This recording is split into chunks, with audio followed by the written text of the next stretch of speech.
कुंडली में सूर्य देवता का स्ट्रांग होना हर इंसान की कुंडली में बहुत ज़्यादा आवश्यक है। किसी की कुंडली में तो सूर्य देवता स्ट्रांग होते हैं, पॉजिटिव होते हैं, और किसी किसी की कुंडली में सूर्य देवता बहुत ज़्यादा कमज़ोर या अशुभ स्थिति में भी होते हैं। तो जिन लोगों की कुंडली में सूर्य देवता बहुत ज़्यादा स्ट्रांग नहीं है, उनको उपाय करके सूर्य देवता की स्तुति करके अवश्य ही सूर्य देवता को अपने कुंडली में स्ट्रांग करना चाहिए। क्योंकि सूर्य देवता हमारी आत्मा को रिप्रेजेंट करते हैं, आत्मा का प्रतिनिधित्व करते हैं, जैसे चंद्रमा हमारे मन का प्रतिनिधित्व करते हैं। तो चंद्र और सूर्य दो ऐसे प्लानट होते हैं जिनका हमारी कुंडली में मजबूत होना बहुत ज़्यादा आवश्यक है। इसके लिए हमें सूर्य देवता को जल चढ़ाना होता है, सूर्य देवता की स्तुति करनी है, उनके मंत्रों का जाप करना है और पाठ करना है। बहुत लोग ये सब करते भी हैं, सूर्य देवता को जल चढ़ाते हैं। लेकिन कई बार ऐसा होता है कि आप को नियम अगर नहीं पता है कि सूर्य देवता को जल कैसे चढ़ाना है, किस तरह चढ़ाना है, तो आप इस वीडियो को ज़रूर देखें। क्योंकि आपकी एक गलती अगर होती है तो आपको आपकी प्रेयर्स का, आपकी पूजा का फल नहीं मिल पाता है। सूर्य देवता को जल चढ़ाने के कुछ नियम हैं जो मैं आपको बता देती हूँ। आप उसी हिसाब से जल चढ़ाइए, क्योंकि अगर आप एक भी गलती करते हैं तो आपकी पूजा का फल आपको नहीं प्राप्त हो पाता है। तो सबसे पहले आप ये समझें कि सूर्य देवता को जल चढ़ाने का जो सबसे अच्छा, सबसे शुभ समय होता है वो होता है सूर्योदय के समय। 6 बजे से लेकर के 8 बजे के बीच में आप सूर्यदेव को जल चढ़ा सकते हैं। जब सूर्य की रोशनी इतनी तीव्र हो जाती है कि आपकी आंखों में चुभने लगती है, तब सूर्यदेव को जल नहीं चढ़ाना चाहिए। तब आपको जल चढ़ाने का कोई भी फायदा नहीं मिल पाएगा। इसलिए ध्यान रखें कि 8 बजे से पहले पहले हो सके तो सूर्यदेव को जल दे दीजिए। और जल इस तरह से दीजिए कि वो जल आपके पाँव में नहीं गिरना चाहिए। आप एक बाल्टी रख सकते हैं कोई साफ, या फिर आप एक कोई गमला ऐसा रख सकते हैं जिसमें पानी गिरे और आपको छींटे ना पड़े।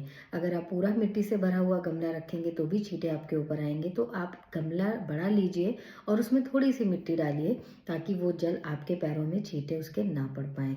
सूर्यदेव को जल जब भी चढ़ाएं तो अपने सिर के ऊपर हाथ करके ऊपर से चढ़ाएं। जब वो जल आपके चढ़ के नीचे गिरे तो जब वो जल गिर रहा हो तो उस जल के बीच से सूर्य की किरणों को देखें। वहां से जो प्रकाश, जल के बीच से जो प्रकाश निकलेगा, उस प्रकाश को अपनी आंखों में जाने दें। सबसे बेहतर तरीका होता है यही सूर्यदेव को जल चढ़ाने का। जब आप जल चढ़ाएं तो आप ओम सूर्याय नमः का जाप कर सकते हैं, ओम घृणी सूर्य आदित्योम का जाप कर सकते हैं। जो मंत्र इनमें से आपको अच्छा लगता है आप वो बोल करके सूर्यदेव का पूजन कर सकते हैं, उनको जल चढ़ा सकते हैं। अगर आपके पास समय है तो जहां आप जल चढ़ा रहे हैं वहीं आप थोड़ी देर बैठ करके आदित्य हृदय स्तोत्र का पाठ करिए। ऐसे चमत्कारिक फल आपको ये करने से मिलेंगे। आप 40 दिन के अंदर महसूस करेंगे कि कितना ज़्यादा चेंज आपकी लाइफ में आने लगा है, आपके अंदर कॉन्फिडेंस कितना ज़्यादा आने लगा है। तो ये आप ज़रूर करिए। किसी भी तरीके की परेशानी हो उसके लिए आप सूर्य देवता की प्रार्थना कर सकते हैं। चाहे पैसे से रिलेटेड परेशानी हो, नौकरी से रिलेटेड परेशानी हो, या और भी कोई भी किसी भी तरीके की परेशानी हो, बीमारी हो, तब भी आप कर सकते हैं। जल चढ़ाने के लिए आपको तांबे के लोटे का इस्तेमाल करना है। स्टील के लोटे से आपको जल नहीं चढ़ाना है। स्टील शनि की धातु है और शनि और सूर्य में शत्रुता है। इसलिए जब हम सूर्य की प्रार्थना कर रहे हैं, सूर्य देव की स्तुति कर रहे हैं, तो हम शनि की धातु का इस्तेमाल नहीं करेंगे। हमें तांबे का इस्तेमाल करना है, क्योंकि तांबा सूर्य की धातु है। तो आप तांबे के लोटे से जल चढ़ाएं। और जल आपको खाली नहीं चढ़ाना है। जब भी लोटे में आप जल भरेंगे उसमें आपको थोड़ा सा गुड़ डालना है। गुड़ के साथ सूर्य देव को लाल रंग बहुत पसंद है, तो रोली डालनी है।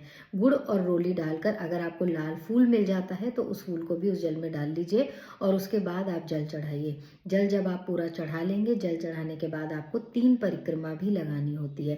3 परिक्रमा लगाने के बाद अगर आप किसी आसन पे खड़े हैं तो उस आसन को, या जहाँ पर भी आप खड़े हैं वहाँ पर आपको, उस जगह को आपको नमन करना चाहिए। ये जब आप कर लेंगे उसके बाद आपकी पूजा संपूर्ण मानी जाएगी। तो सबसे पहले आप जल चढ़ाइए। जल चढ़ाते साथ मंत्रों का जाप करिए। आपको ध्यान रखना है कि जल आपके पाँव में नहीं गिरना चाहिए, उसके छींटे आपके पाँव में नहीं आने चाहिए। जल की धार के बीच से आपको सूर्य देवता के दर्शन करने हैं। हाथ के ऊपर से, कंधे के ऊपर से, सिर के ऊपर से आपको जल देना है, हाथों को ऊपर करके। ये छोटे छोटे पॉइंट आप याद रखिए, क्योंकि ये बहुत ज़्यादा महत्वपूर्ण है। इनसे आपकी पूजा में, आपकी प्रार्थना में बहुत फ़र्क पड़ता है। और फिर जो लोग इस तरीके की गलतियां करते हैं उनको बाद में लगता है कि मैं इतने टाइम से जल चढ़ा रहा हूँ, मैं ऐसा कर रहा हूँ, पर मुझे कोई फ़ायदा नहीं मिल रहा। क्यों? वो तभी होता है जब कहीं ना कहीं आपसे कोई गलती हो रही होती है। तो इन छोटी छोटी चीज़ों को ध्यान रखिए।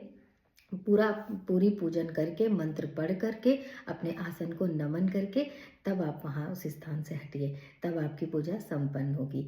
अगर फुर्सत हो, मैं फिर से बोलूँगी, अगर आपके पास थोड़ी सी फुर्सत हो, थोड़ा सा टाइम हो, तो उस जगह सूर्य के सामने बैठ करके आप अपनी मनोकामना बोल करके आदित्य हृदय स्तोत्र का पाठ अवश्य कीजिए। आपको ज़रूर इससे लाभ होगा। धन्यवाद।